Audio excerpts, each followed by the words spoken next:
Olá, estamos aqui para mais um episódio do SOS Engenharia RJ. Hoje eu trouxe um grande amigo, graças a Deus, assim, a gente está tendo a oportunidade de trazer pessoas do nosso convívio, pessoas que para a gente são referência, né? Para mim, para a engenharia também. É um grande amigo, se formou antes de mim, era meu veterano, assim como o Léo. Tem uma história muito, muito bonita dentro da engenharia e eu vou deixar ele mesmo se apresentar, tá? Ele foi militar da FAB, depois que se formou, cumpriu um tempo dentro da FAB, que é a Força Aérea Brasileira, exerceu a profissão lá e trouxe ele, inclusive, para a gente ter essa noção de como a engenharia ela se adequa, inclusive, nos meios que a gente não vê no dia a dia da engenharia convencional. Grande Milton, tá? Milton Sá, um amigo querido. Obrigado, Milton, meu amigo. se apresenta, pode ficar à vontade. Oriundo de uma família de 3 engenheiros, né? Meu irmão mais velho foi o primeiro a se formar lá na UGB, a antiga FERP, né? Quando a gente entrou era FERP. Eu assisti o episódio do Leonardo aqui, ele esqueceu de falar que era FERP, né? Logo ele que é filho da instituição, né? Vamos dizer assim. E logo depois meu irmão do meio, acabou se formando engenheiro também, né? E vindo de um pai mestre de obra. E logo assim que eu me formei, apesar de ter estagiado em várias empresas, eu trabalhei na Delta Construções, uma das melhores empresas que eu já trabalhei. Passei um período lá e uns 2 ou 3 anos eu na Delta, surgiu a oportunidade de ingressar na Força Aérea, no quadro de oficial temporário, que é um quadro complementar do quadro de engenheiros da Força Aérea. Não só a Força Aérea, todas as forças, né, Exército, Marinha e Aeronáutica tem esse quadro. O Exército ainda tem o CPOR, que é um outro quadro diferente, mas tem esse quadro de oficial temporário também lá. E pra mim, cara, eu vi você falando, né, no início que eu era um ex-militar. Na verdade, eu não perdi minha identidade militar, né? Depois vou mostrar aqui para todos. Eu continuo oficial da Força Aérea e eu tenho o maior orgulho disso. A gente já conversou fora daqui, né, sobre essa situação de ser militar, ser engenheiro militar. É uma experiência completamente revigorosa, assim. Eu acho que todo mundo deveria experimentar ser engenheiro de uma força, porque é muito bom, é diferente. A gente encara desafios que é um pouco diferente do dia a dia da engenharia convencional. Depois fiz pós-graduação, uma das pós-graduação paga pela Força Aérea e uma pós-graduação paga por mim mesmo, que foi na própria, aí já a UGB, né? Eu fiz segurança do trabalho na UGB e a Força Aérea pagou para mim perícias, avaliações e custos no IBEC. E hoje eu não tô mais na Força Aérea, eu cumpri o período de 8 anos, né? A gente tem o contrato temporário, ele era de 9 anos, só que a gente sabe que na carreira militar, se você completar 9 anos e um dia, você acaba sendo efetivado. E antes de mim, teve alguns casos assim. Mulheres que engravidavam, porque lá tem engenheiras, tem militares mulher também, né? Mulheres em todas as áreas. A gente chama de FEM, né? A gente chama de FEM, que assim, e executam bem os trabalhos, né? Eu acho que a mulher pode estar, eu assisti também o podcast da menina que teve aqui, né? Realmente a mulher, ela pode estar onde ela quiser, não tem esse negócio. E na Força Aérea, e dentro das forças militares, eu acho que é o local onde mais se... Porque não tem diferença de salário. Ela é tenente como eu, ela vai ganhar a mesma coisa que eu. Se ela for um aviador, aí tem outras características de financeiro que diferencia. Mas a aviadora, ela vai ganhar igual o tenente aviador. Não tem essa diferenciação dentro das forças. Graças a Deus. O povo se orgulha muito disso, né? E depois que... Aí esse período de 8 anos, era de 9 anos, algumas mulheres engravidavam e aí não poderia sair da força. Então, acaba sendo tinha um mecanismo. Algumas pessoas se machucavam e aí criava aquele mecanismo. E agora, o que vai fazer? Acabava tendo que efetivar e aí traz uma série de outros problemas jurídicos. O que eles fizeram? Reduziram para 8 anos. Porque se acontecer algum problema, você tem 1 ano ali para resolver isso aí, para depois, da forma correta, um militar deixar de ser um militar da ativa, que é o que eu sou hoje. Hoje eu sou um oficial da Força Aérea da reserva não remunerada, né? E eu tenho um orgulho disso enorme, cara. Eu amo falar que sou oficial da Força Aérea. E todo órgão público, né, ele tem empresas que são... Eu esqueci o nome agora. Que prestam serviço para aquele determinado órgão. É uma empresa sem fim lucrativo que ela é criada para dar suporte àquele órgão. Tem no Ministério Público, tem em todas as áreas. E eu atuei um período em uma empresa dessa, lá dentro da Força Aérea. Eu atuava na minha mesma seção, eu continuava sendo o chefe da seção, não diretamente, porque eu não era mais um militar da ativa, então tinha que ter alguém da ativa. Mas a equipe toda ficava ainda na minha mão e eu tocando os trabalhos. E depois de um determinado momento, eu acabei saindo, tentei uma vida de empresário, que é difícil aqui no nosso país. Teve alguns percalços que eu prefiro nem comentar, Ronaldo, que eu acho que não vale a pena. A única coisa que eu acho que vale a pena comentar é que sociedade... E vocês comentaram sobre isso também, você e o Leonardo. Sociedade é um negócio complicadíssimo demais. Infelizmente, eu acabei confiando demais e aí eu paguei o preço por isso. Eu acho que isso aí já tá bom para comentar sobre esse assunto que é muito delicado. Eu sempre falo o seguinte, né? Depois que você, dentro da realidade que eu vivo hoje, de algumas coisas que de expertise e entendimento que eu tenho, eu sempre uso a palavra de Deus para me direcionar para algumas coisas, né? Eu lá em Amós 3:3, eu falo isso muito nos casamentos, né? Podem 2 pessoas caminharem juntas se não estiverem de comum acordo? Então, quais são os planos, quais são os valores, quais são os sonhos? Muitas das vezes a gente vai conhecer alguém no início achando que é alguma coisa e quando tiver a oportunidade não vai ser, né? Mas isso faz parte da nossa vida, né? Não só na nossa vida empresarial, mas na nossa vida... Você falou de Amós, rapaz, me arrepiou, porque ontem eu apresentei um trabalho em uma certa... Como é que um ambiente seu reservado. Um ambiente meu reservado que eu frequento, que não é religião, e era sobre Amós, né? Que era sobre o livro sagrado. E dentro daquele âmbito que eu vivo ali. E era sobre Amós, sobre o prumo de Amós, né? E é um livro curto, né? É um livro curto, se eu não me engano, de 8 capítulos. 7 versículos e 8 capítulos. É um livro muito curto, mas muito rico em informações para direcionamento de verdade e de justiça. Amós nada mais é do que justiça.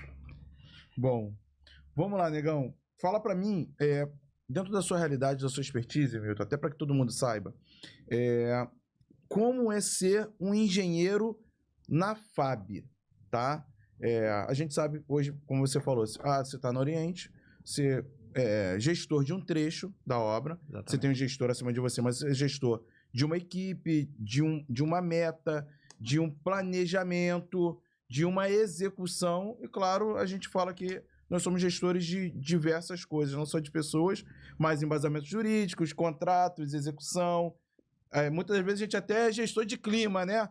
Sim. Porque vai chover, hein? Adianta, para, reduz e mete bronca. Então a gente brinca com isso. Mas para você, assim, dentro da realidade militar, eu queria que você apresentasse que, além da atividade de engenheiro, as atividades que são pertinentes ao militar. Então, acho que isso enriquece muito, até para que as pessoas entendam um pouquinho a realidade do militar, tá? Mas, acima de tudo, do engenheiro militar. Então, eu deixo essa pergunta para você. Como que é ser um engenheiro na FAB? Tá. Primeiro eu vou explicar como entra. Show. Né? Porque muitas pessoas devem estar pensando, pô, mas como é que eu faço para poder Deixa entrar? essa dica para a câmera. Pode falar aqui, olhando para cá, aqui, ó. Como é que eu faço para entrar e ingressar na Força Aérea nesse quadro de oficial temporário? Primeiro você tem que ter experiência. Não adianta o recém-formado querer entrar que vai bater com a cabeça na porta lá, vai gastar só dinheiro e tempo. Né? E o principal que é tempo, porque tempo acho que é o bem mais precioso que a gente tem hoje. Você tem que ter experiência, né? Eu já tinha uma bagagem boa da Delta, Então, quando eu coloquei o meu currículo lá e participei de todas as etapas, a primeira etapa que é avaliada é o seu currículo. Eles avaliam realmente seu currículo. Não adianta mentir, porque dentro das Forças Armadas a investigação é séria. Eles vão atrás de buscar as informações. A informação de experiência como estagiário conta? Conta. Se for verdadeira. Óbvio que você tem uma pós-graduação, tem pontuação, assim como qualquer outro concurso.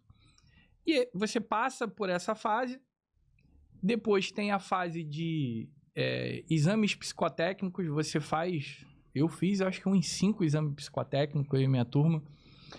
E depois você faz as avaliações físicas, e que também são rigorosas. Você tem que estar no shape. Hoje eu não passaria mais. nem eu, nem você, Ronaldo. A gente não passaria mais. É sério, né? O TAF, ele é bem rigoroso. E aí você faz esse TAF, pum, você entrou. Você já está dentro? Não. Você vai participar do curso. Durante esse curso, que na minha época era de 6 meses, hoje reduziu um pouquinho. Por quê? A gente já tem um nível técnico. Então, eu não preciso... Né, as forças entendem que eu não preciso passar por um treinamento mais longo. O que a gente aprende lá dentro é o militarismo. E eu carrego alguns trejeitos até hoje. Né? Quando eu paro assim, em alguma apresentação, quando eu vou ver, eu estou em posição de sentido, estou em posição de descansar, com uma postura diferente. E não sou eu que falo. Alguns amigos chegam para mim e falam assim, pô, você está diferente, você não está mais no quartel não, relaxa. Não, eu tô relaxado. É porque você vai aprendendo, você é moldado para determinadas situações. Desculpa, tá? Mas eu digo sempre o seguinte, assim, eu tive agora na CRE aqui, né? E aí, numa das etapas do CRE aqui, a gente teve a entoação do hino nacional. E aí eu sempre falo que o hino nacional não se canta, se entoa, né? É uma das coisas que a gente aprende no militarismo e a gente carrega. Então a gente aprende a entender os valores que o militarismo traz, Sim. Que carrega com ele ainda e que, infelizmente, veio se perdendo dentro do meio social. Então a gente entende por que e o que significa um hino nacional, o que significa a bandeira, que é o pavilhão nacional, né? Então todos os... É bom deixar claro que independente de partido, tá? De esquerda, de direita, não importa. E lá tem centrão, tem de tudo. E o que importa é você respeitar o seu pavilhão nacional. Sim. E aí, cara, depois que você passa por essa etapa, como qualquer outro concurso, tem a parte de classificações e você escolhe para onde você quer ir. Dentro dos quartéis que está disponível para você ali. E quem organiza isso são os comares. Né? Aqui no nosso caso, na nossa região, é o Comar 3, que comanda Rio, São Paulo, Minas e, se eu não me engano, se eu não estou enganado, Espírito Santo. E aí você vai ter os quartéis lá para você escolher e você escolhe determinado local. Eu escolhi o PAMI-RJ, Parque de Material de Eletrônicas do Rio de Janeiro. É um quartel extremamente importante no âmbito nacional. Por quê? O PAMI, que fica localizado lá no Caju, lá dentro do Caju, depois de um quartel do bombeiro que foi desativado, infelizmente foi desativado aquele quartel lá. As pessoas têm medo do Caju, mas assim, eu, graças a Deus, eu nunca tive problema nenhum lá dentro do Caju. E aí, muitos amigos que estavam melhor classificados que eu falaram assim, você é doido, você vai pro Caju? Eu falei, cara, eu já conheço, eu sei que lá não é isso tudo. E é um quartel que é subordinado ao DECEA, que é o Departamento de Controle do Espaço Aéreo. É quem comanda tudo dentro do âmbito nacional aí, que fica ali do lado do Comar. Né? Dentro, a gente chama de Complexo Santos Dumont, que depois vou chegar nessa parte que eu trabalhei lá também, eu fui para lá depois. Só experiências boas, cara, que eu tive na Força Aérea. Eu não tenho o que reclamar da Força Aérea, não. E aí, lá no PAMI, eu cheguei, aspirante, novinho, fui apresentado para o setor de engenharia. Ó, a partir de agora aqui vai ser seu trabalho, essa aqui é sua mesa, esse aqui é seu chefe, um capitão, que ele era o chefe da infraestrutura, não é engenheiro. Ele chegou para mim e falou assim, seja bem-vindo, a partir de hoje você é o chefe do setor de engenharia. eu já tomei aquele primeiro baque, né? Eu falei assim, caramba, pô, mas eu tenho experiência, mas assim, já para ser chefe da seção de engenharia, só que a gente aprende que a gente é moldado para assumir cargos. E ali eu tinha 2 sargentos especialistas da área de técnico, né, de edificações, que fizeram edificações e eram sargentos lá. E eu tinha 3 civis que eram contratados pelas empresas que eu citei no início, que prestavam serviço no setor. Nesse primeiro momento, nesse meu primeiro contato lá no PAMI, eu era um fiscal de obra, apenas um fiscal de obra, das obras que estavam em andamento. Logo depois, surgiram os projetos básicos para fazer, porque todo comandante, quando chega, ele quer reformar um setor dentro do quartel. E lá é um quartel que tem laboratórios, tem uma série de situações. E tem a área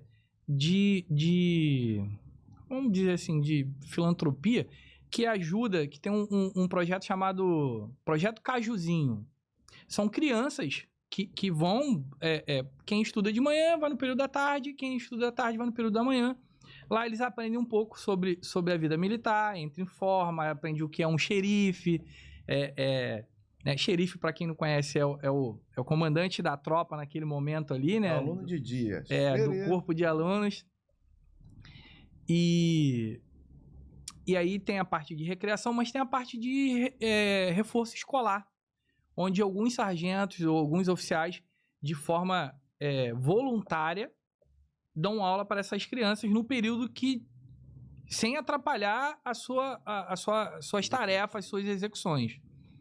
Né? E isso é muito bacana. As pessoas não imaginam o que as Forças Armadas fazem além do seu trabalho cotidiano. Quando eu entrei, as pessoas falaram, mais um para capinar, limpar. Não é isso, gente. Não é.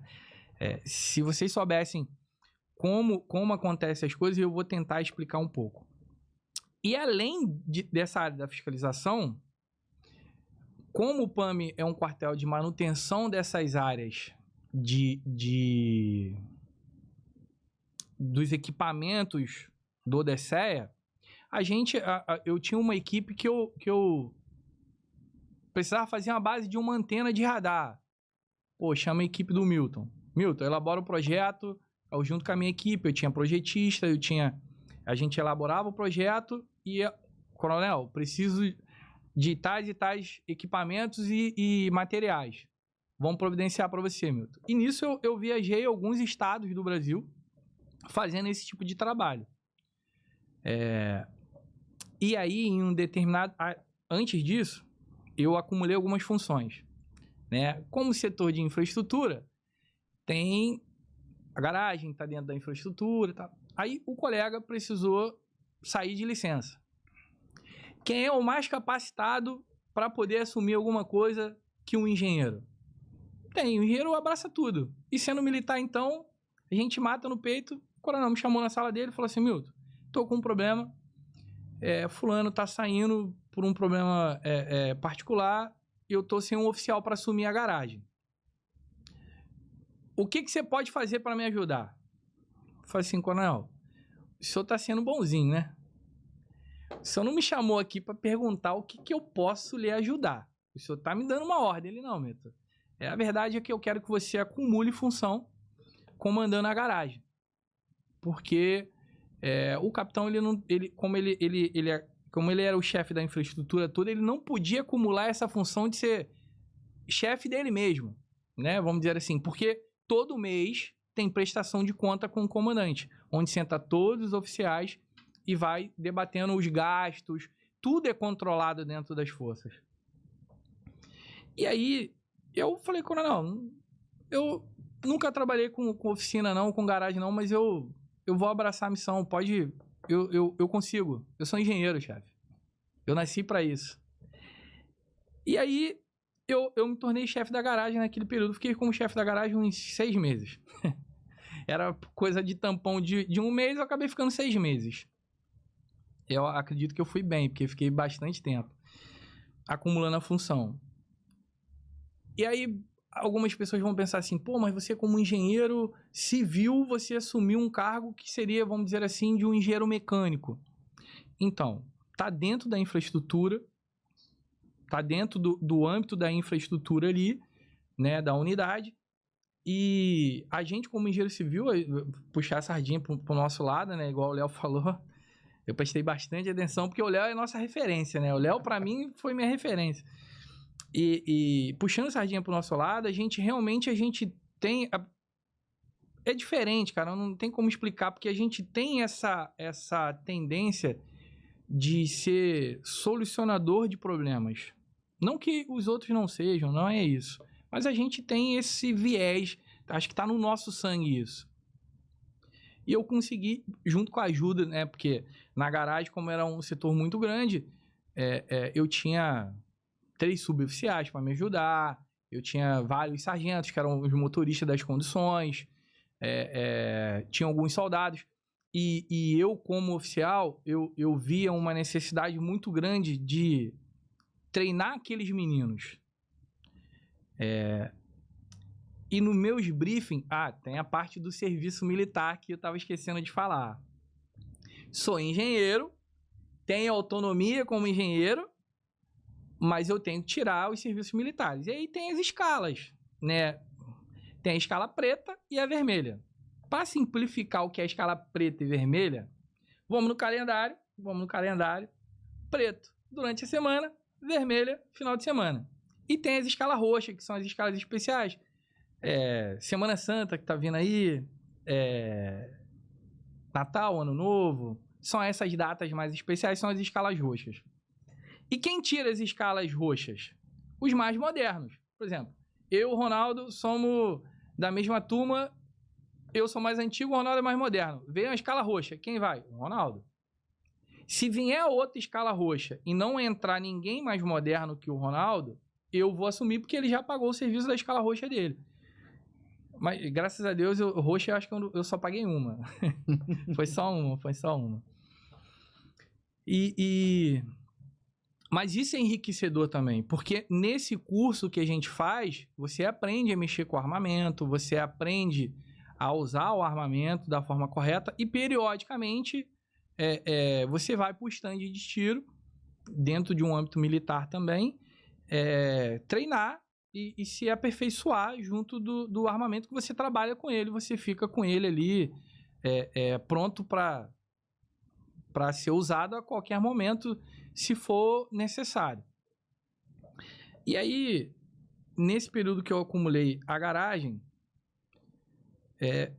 teve a necessidade, o DSEA teve uma necessidade porque estava com dificuldade em Manaus. Isso eu já tinha 2 anos no quartel, né, fiscalizando obras, preparando projeto básico. Detalhe, né, que é muito importante, as pessoas acham que por estar dentro de um âmbito militar, não precisa de ART, não precisa... Negativo. Precisa.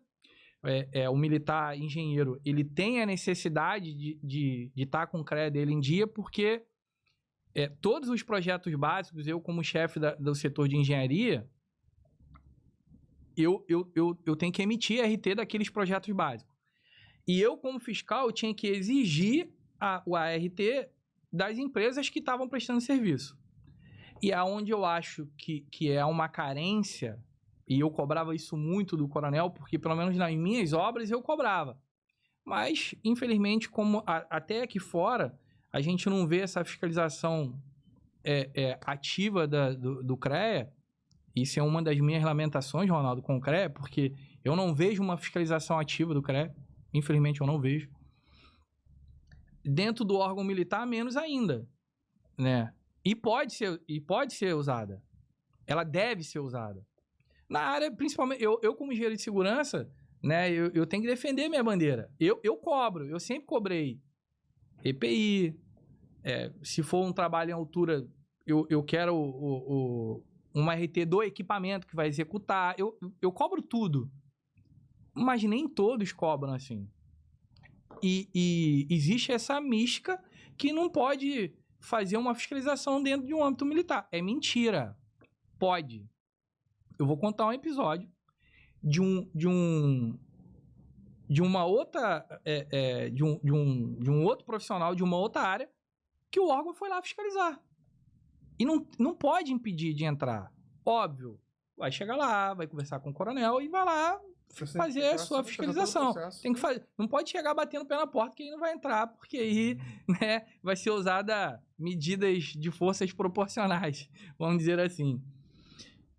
Foi um militar de educação física, que ele era professor de educação física militar e ele dava aula lá dentro, só que ele tava com...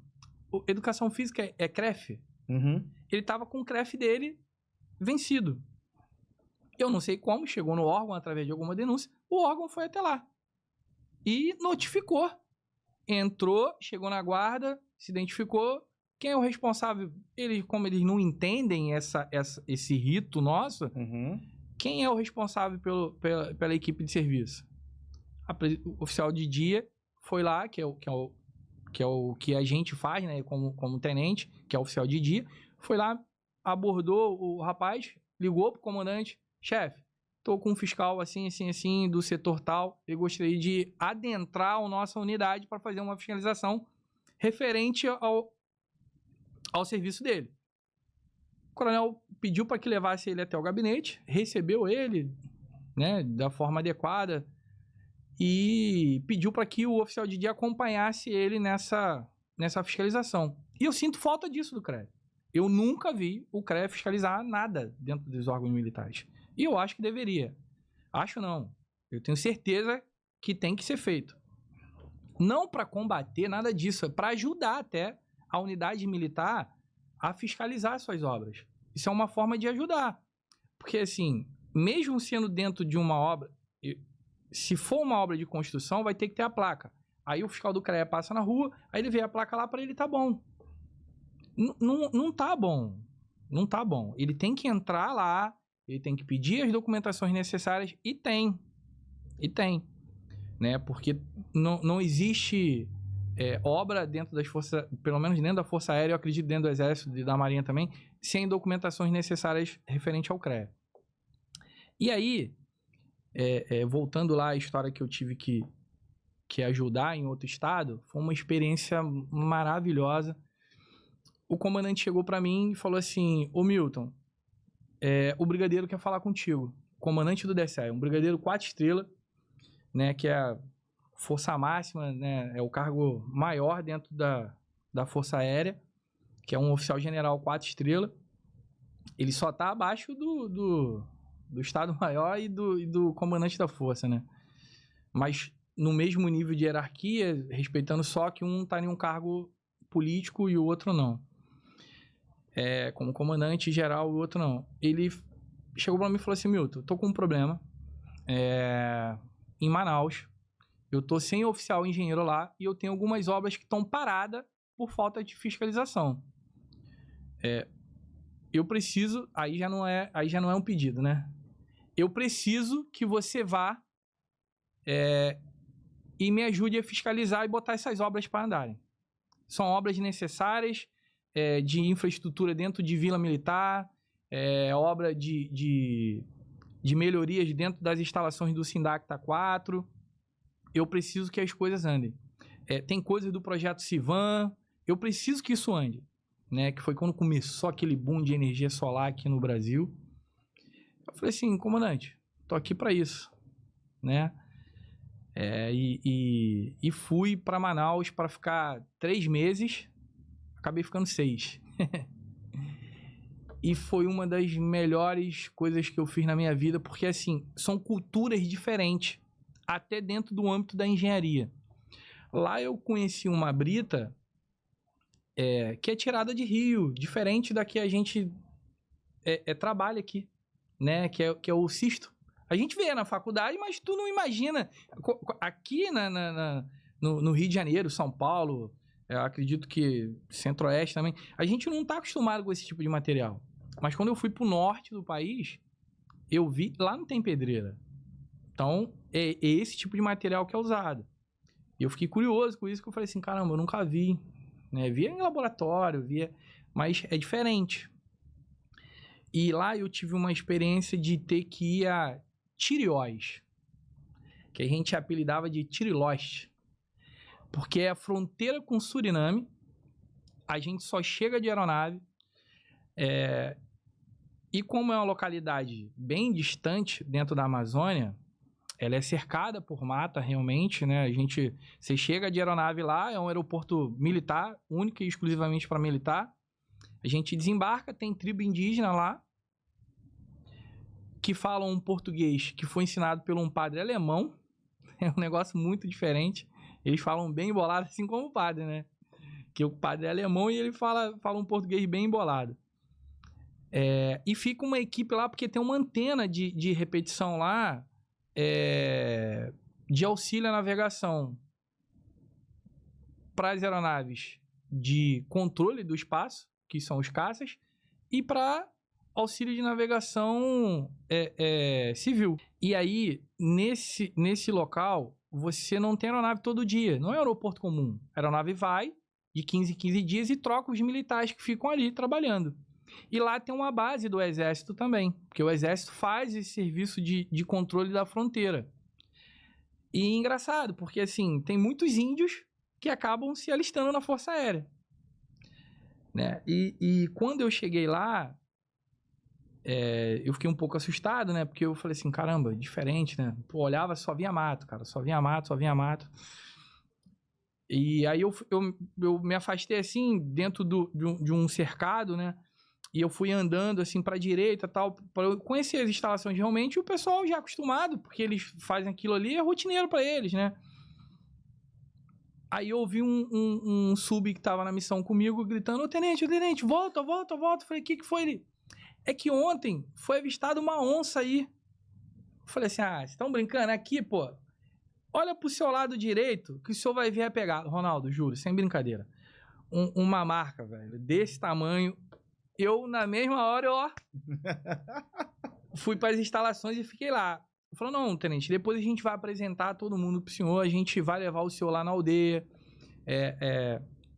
E eu tinha ido nessa missão, né, em Tiriós, para poder ver a situação do projeto de uma instalação de energia solar que eles queriam fazer em um telhado lá, porque se gastava muito diesel, né? O diesel saía daqui do Rio, da base aérea do Galeão, no Hércules, passava em Belém, né?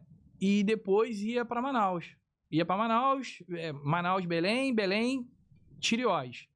Então, era uma logística muito cara, muito pesada. E quando começou essa situação da energia solar, eu não sou engenheiro eletricista, tinha um tenente engenheiro eletricista na equipe, mas ele não analisa a estrutura do telhado. Então, quando ele se deparou com aquele telhado lá, ele falou assim, comandante, preciso do engenheiro civil aqui. O único engenheiro civil que estava em Manaus, naquele período, era eu. Então, eu tive que ir para Tiriós, que acabei ficando 20 dias lá, porque a aeronave atrasou, não foi nos 15 dias. E aí é uma outra experiência interessante, porque assim, o suprimento você leva para 15 dias. A carne que a gente tinha levado tinha acabado. E aonde que você arruma a carne? Caçando. Os índios, pô. Os índios, eles estão muito espertos. Eles precisam de diesel para poder... As ocas não são mais no escuro não, amigo. Tem energia. Eles têm a energiazinha deles, eles não usam energia para tudo, mas eles usam bastante energia em determinadas situações. E aí eles têm criação de búfalo.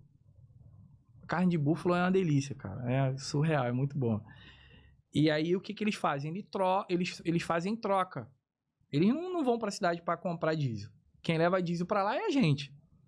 E aí eles trocam diesel por carne naquele período lá, e quando o padre não vai lá e pede ajuda realmente, né? A gente, teoricamente, já tem que ajudar eles, né? Porque senão eles não conseguem viver de uma forma, assim, não é decente, mas uma forma melhor, né? Porque a energia solar, a energia em si, ela serve para várias coisas, né? E eles tinham um gerador lá para poder tirar água e tal. Um gerador, assim, outra coisa que foi muito curioso, porque é um gerador alemão. E já estava lá antes da gente entrar, fazendo a pista de pouso lá. Então, antes do exército entrar, já existia esse padre lá com com esse gerador alemão. Eu fiquei impressionado com aquilo ali. E aí, consegui resolver a situação, foi feito a energia solar, na época ainda usava banco de bateria, tinha toda aquela situação. Voltei para Manaus, fui a Imperatriz, uma cidadezinha pequena, mas bem aconchegante. Qual o problema que eu tinha em Imperatriz? O empreiteiro estava fazendo o muro da vila que tinha caído e reformando algumas áreas dentro da vila, uma vila pequena, mas que era de muita importância para a força lá naquele local, porque os militares, a grande maioria, não era de lá. Tudo de outros estados e estavam lá trabalhando, então precisava morar na vila. E a vila precisava ter um mínimo de infraestrutura para aqueles militares lá.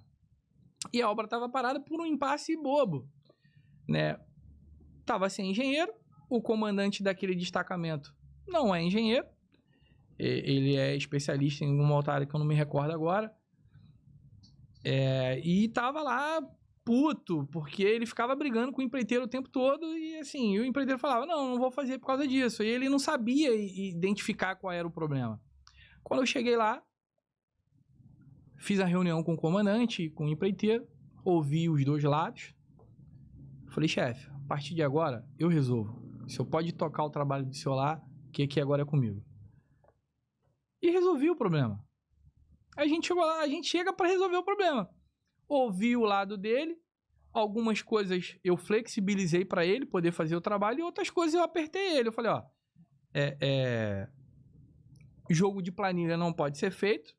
O empreiteiro sempre quer fazer algumas mutretagenzinhas para poder facilitar a vida dele. Eu falei, cara, isso aqui eu não posso fazer, porque eu respondo juridicamente. Mas isso aqui dá para fazer. A gente consegue fazer isso aqui, eu consigo fazer um aditivo de um determinado valor, de porcentagem até tanto, para a gente poder conseguir executar isso aqui, porque eu estou vendo que na planilha só tem a metade, só que eu preciso que vá até lá, para atender o pedido do comandante também. Então, são coisas que o comandante que estava lá, que era um capitão na época, como ele não é engenheiro, ele não entende daquilo que estava acontecendo. Para ele, tem que fazer e acabou. Porque a gente, como militar, a gente aprende que missão dada é missão cumprida. Parece que é brincadeira do filme, mas é verdade, né? Missão dada é missão cumprida. A gente vai buscar caminhos para que a missão seja cumprida. E vai ser cumprida. Graças a Deus, eu consegui cumprir todas que foram determinadas a mim. E aí, nesse âmbito aí, eu também cheguei lá e consegui resolver. Em Imperatriz, na cidade de Imperatriz. Voltei para Manaus e tô fiscalizando minhas obras lá em Manaus. Eu tô com um problema em Belém. Vai eu para Belém. Vou lá e resolvo. Era um muro que era com uma comunidade também. E aí tinha um problema na concertina e precisava ajustar na planilha e tal. Também fui para lá. E assim foi minha vida lá em Manaus. E aí, deu os 6 meses, os primeiros 3 meses, eu vim embora pro Rio. Falei, tá bom. O comandante falou, preciso que você retorne, porque ainda os oficiais que estão sendo formados aqui em Manaus, engenheiros, ainda não estão preparados para assumir o cargo. E aí eu voltei. É importante colocar que nesse período que eu tô em missão, eu não tiro o serviço. Né? Eu tô lá naquela localidade, então lá eu não tiro serviço.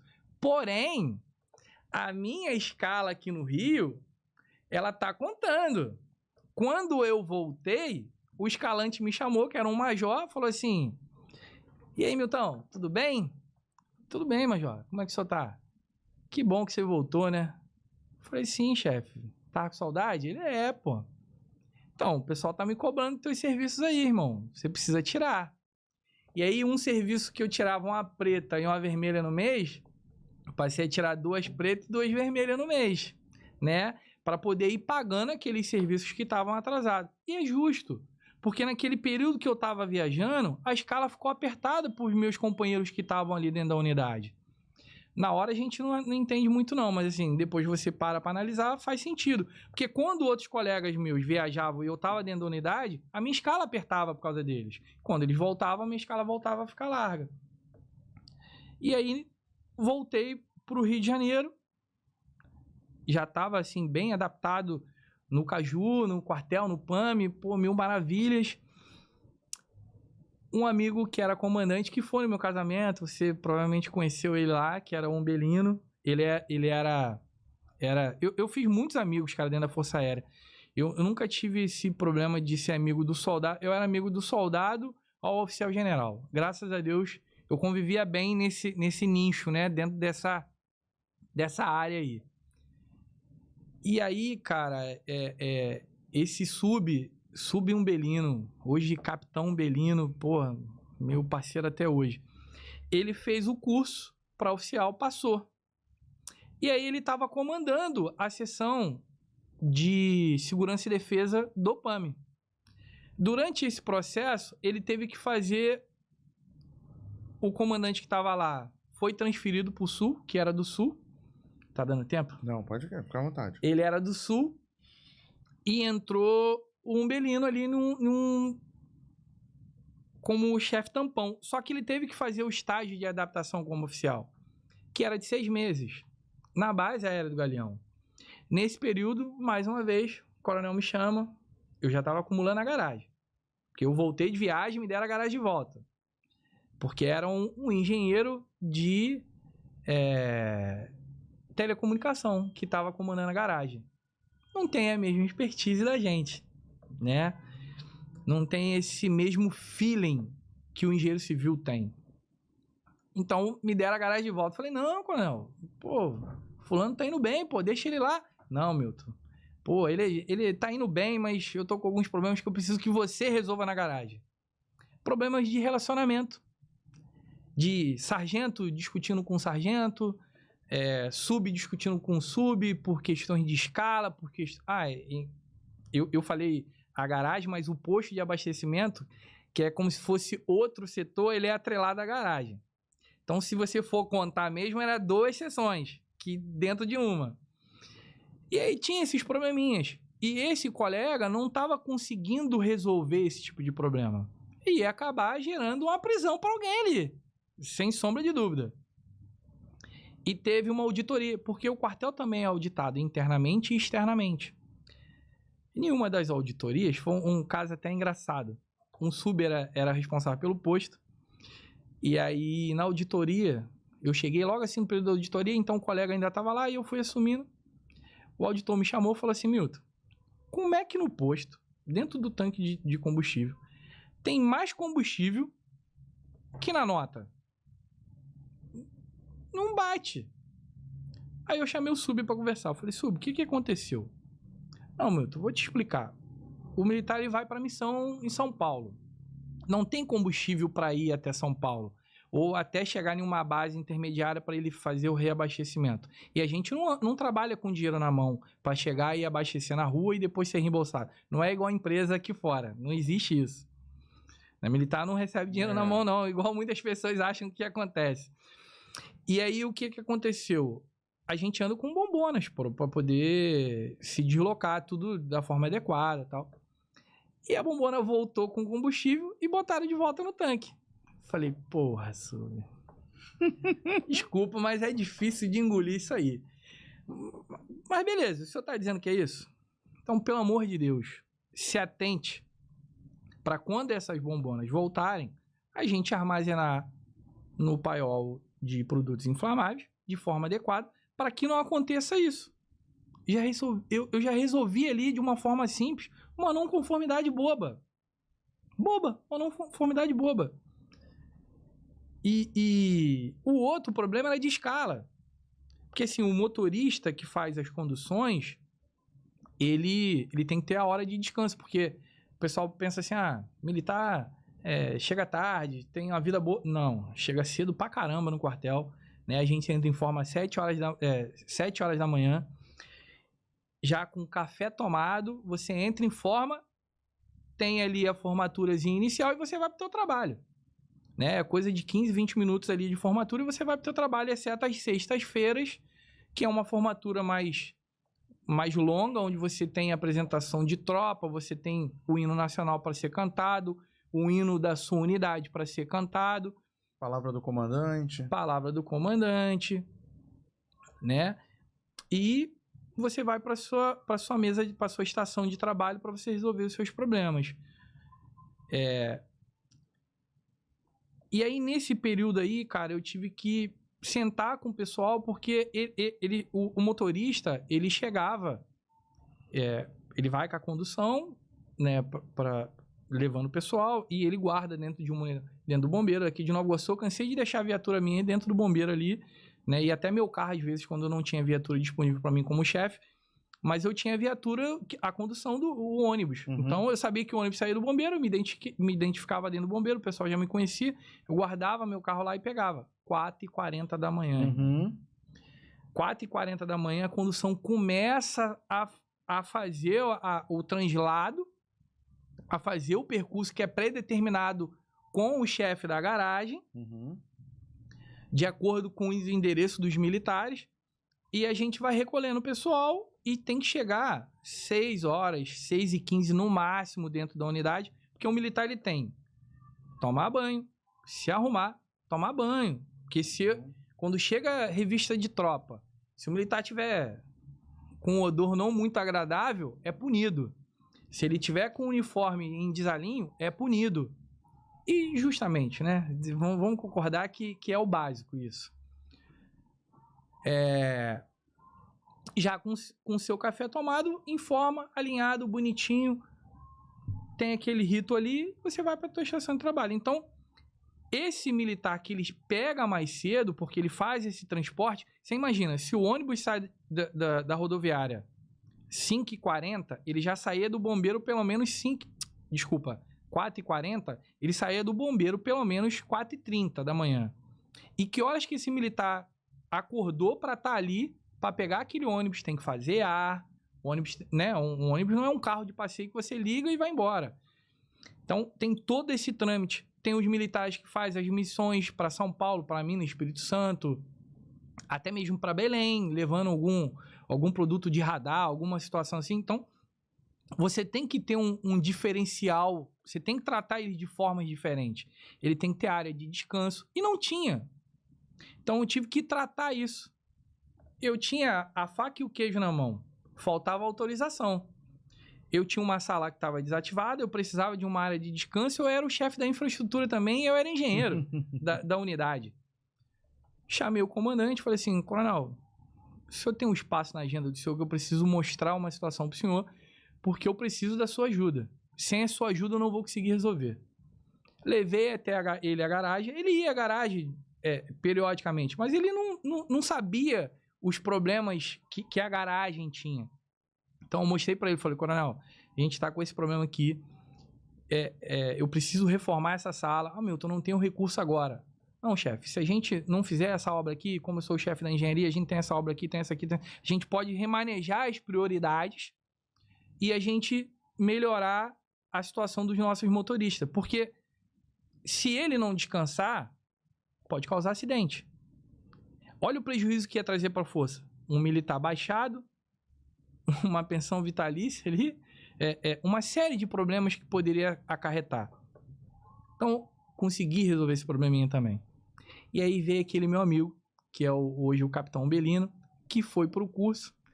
O coronel me chamou lá e falou assim: Milton, olha só, o Belino tá indo fazer o estágio dele de adaptação, mas ele vai voltar. Eu vou trazer ele de volta. Eu falei: coronel, e aí? Então, preciso que nesse momento você assuma a segurança e defesa. O Umbelino estava na sala e falou assim: não, eu vou te dar suporte. Porque a segurança e defesa não é só a parte de segurança e defesa. Tem o setor de educação física, tem o material bélico da unidade, tem a parte de incêndio, de combate a incêndio, que aí já fica mais fácil pra gente. Mas tem a parte de formaturas. E você tem que ser muito daquela área para você montar os ritos de formatura, essas coisas. Eu falei: Umbelino, todas as outras coisas eu consigo desenrolar. Agora, a parte de formatura, toda vez que tiver alguma formatura que eu precise treinar alguém, eu preciso que você venha aqui. Aí o coronel: não, Milton, isso eu resolvo, que eu ligo pro comandante da base e a gente se alinha. Eu falei: então beleza. Quanto tempo? 6 meses. Eu falei: coronel, aí tem uma outra situação. Já resolvi a situação da garagem, tá chegando um oficial fulano de tal aí, novo, especialista. Bota ele na garagem, chefe. Eu não consigo abraçar o mundo. Aí ele foi pra garagem. Eu não me recordo o nome dele agora. Porque esse não era tão amigo assim. Acho que ele não gostou muito que eu consegui botar ele na garagem, não. E aí eu fiquei com a infraestrutura, com a engenharia, e eu tinha meu chefe lá, que era o capitão Araújo. E aí entrou um outro problema. Eu acumulei lá a função, o capitão Araújo foi pro curso de major. O curso de major são 3 meses fora. O coronel mais uma vez me chamou. Ô Milton, a partir de agora você é o chefe da infraestrutura.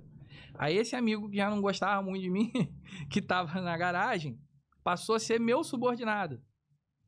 Então, toda vez que tinha prestação de conta, ele tinha que fazer uma reunião comigo antes, apresentar os problemas da garagem para mim, eu dar uma alinhada com ele, porque eu, como chefe da infraestrutura toda, eu também respondia, de certa forma, pela garagem, porque ele era meu subordinado. Só que eu deixava ele bem à vontade para ele trabalhar, porque eu acho que para você aprender, você tem que soltar, você tem que jogar, vai lá, tá com problema, vem a mim que eu tento te ajudar. Ele tinha bastante liberdade para trabalhar, só os problemas que de vez em quando a gente tinha uma rusgazinha e aí a gente tinha que alinhar. E dentro do militarismo existe isso às vezes, porque assim, o cara foi sargento a vida inteira, foi sub, aí fez prova oficial. Só que eu sou mais antigo que ele. Aí ele chega cheio de vícios, achando que ele vai abraçar o mundo, porque eu sou um oficial temporário. Caguei pra ele. Você é mais moderno, você vai ficar no seu lugar, porque você é mais moderno que eu. E assim é a vida militar. Não importa se você é temporário. Agora, você tem que ter postura. Se não adianta você ser um oficial, vamos botar lá, bobão, né, que arruma problema com tudo, que fica buscando problema, que aí as pessoas vão virar as costas para você. E assim é com o oficial de carreira também, né? Assim também é como a gente na obra, né? Sim. Eu acho que esse paralelo que você trouxe, como você falou, né? Eu falo que o engenheiro, e aí como você e o Léo falaram, o engenheiro civil, né? A gente tem a facilidade de conseguir gerenciar melhor as coisas. Seja nos relacionamentos interpessoais, no gerenciamento de, às vezes, algumas missões, mas a gente consegue realmente ter a visão dinâmica de resolução dessas demandas. E aí, quando você tem um engenheiro, que o cara é muito engessado, foi o que o Léo falou, você pega um cara do 7-8, esse cara é um excelente gestor, porque o cara traz o cara do 10... Pra minha margem. Traz o cara do 9 e 10, que são excelentes ali, e... Claro que você tem os caras do 9 e 10 que são excelentes, tá? O Léo é um deles. Tem um outro cara que vai vir aí também, o cara é muito bom. Vou trazer ele aqui, vocês vão ver, um cara bom. E aí, é um cara que, assim, a gente fala que temos que ter esse jogo de cintura para poder lidar, né? Isso no militarismo a gente sabe que é um pouco mais engessado, porque é um ambiente onde a hierarquia e disciplina predomina sobre, muitas das vezes, até a capacidade intelectual, tá? Então, como você falou, eu tenho 24 anos no Corpo de Bombeiro. Então, eu tenho alguns cursos operacionais no Corpo de Bombeiro. Sou da primeira turma de adestrador de cães de resgate do Brasil.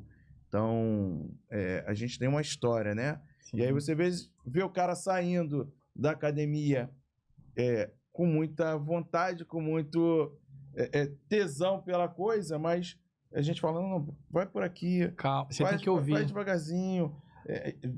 Pega assim que é mais fácil.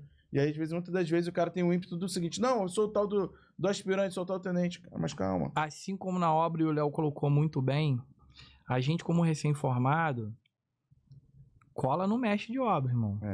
Cola naquele encarregado ali que tu sabe que é o cara da obra.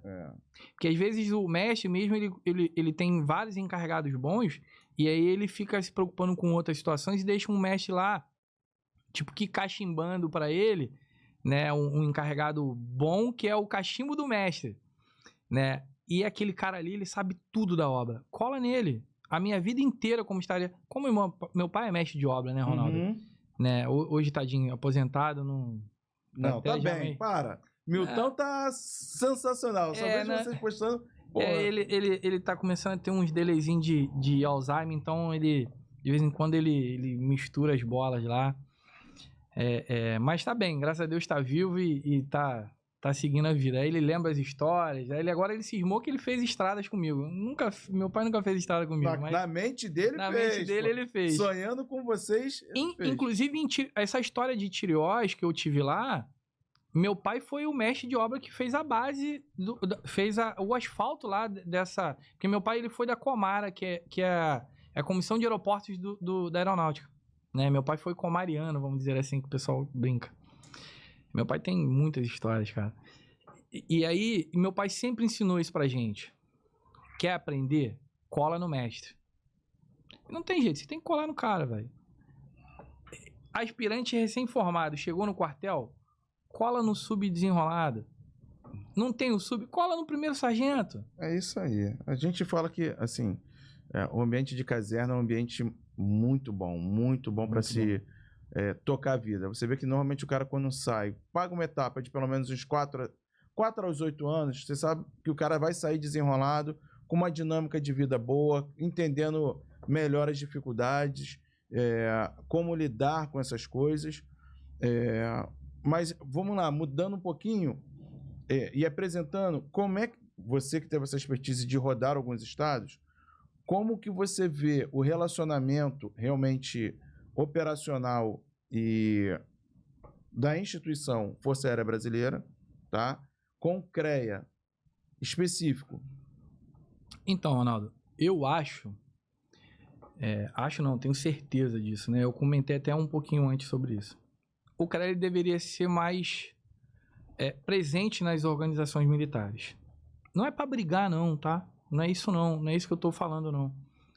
O CREA, ele deveria e deve buscar alternativas, soluções para ser parceiro das Forças Armadas.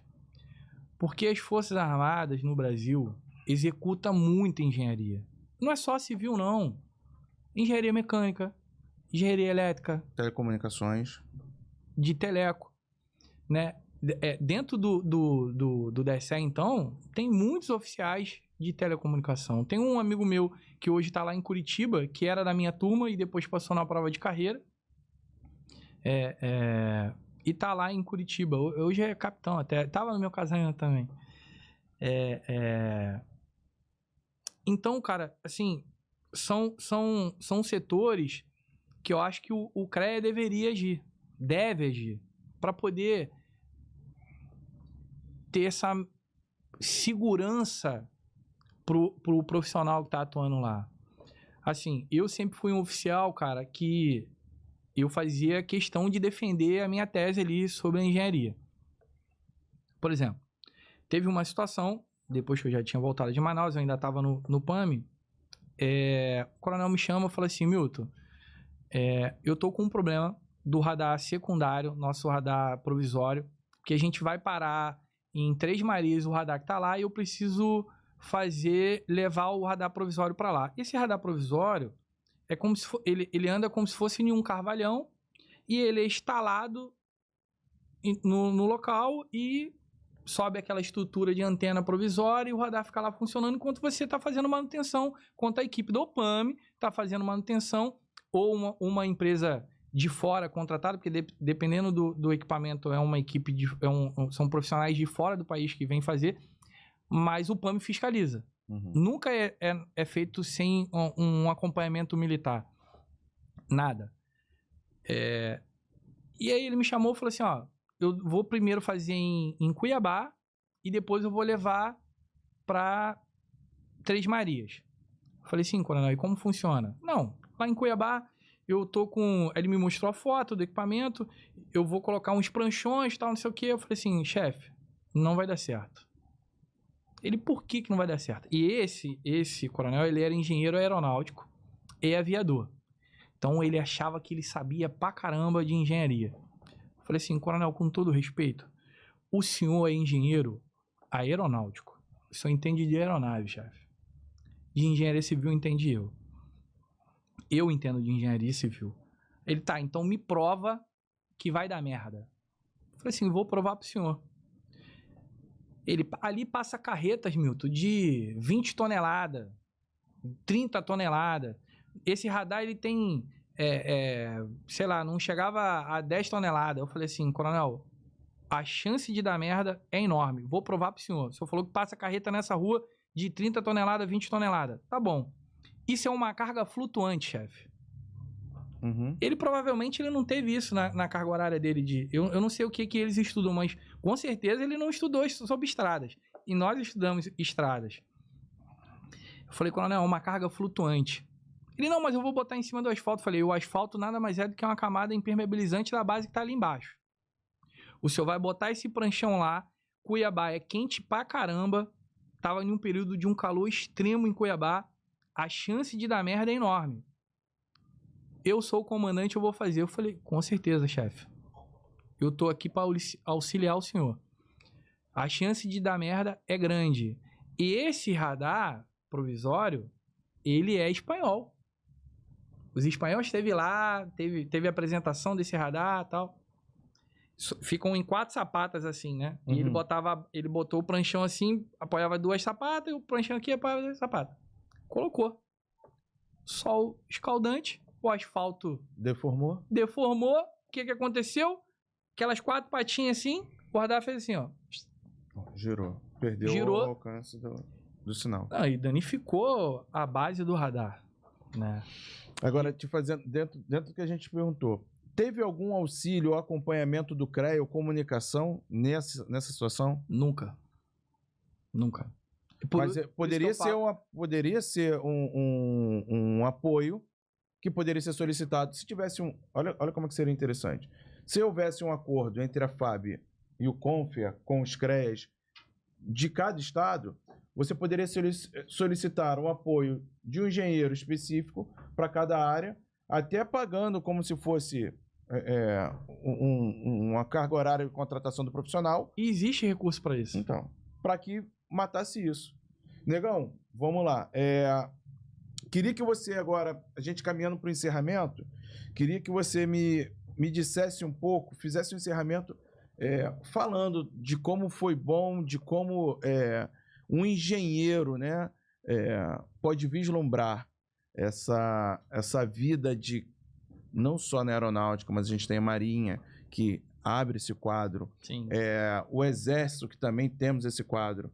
Hoje as forças auxiliares, né, Corpo de Bombeiro e PM, a Polícia Militar, elas não têm o quadro interno para engenheiros. Apesar de utilizar o conhecimento técnico de vários, porque nós sabemos que temos hoje, na Polícia tem há muito mais tempo, tá? Um setor de engenharia. No Corpo de Bombeiro hoje nós temos um setor que é novo, tá? Mas que é responsável pelas manutenções dos quartéis.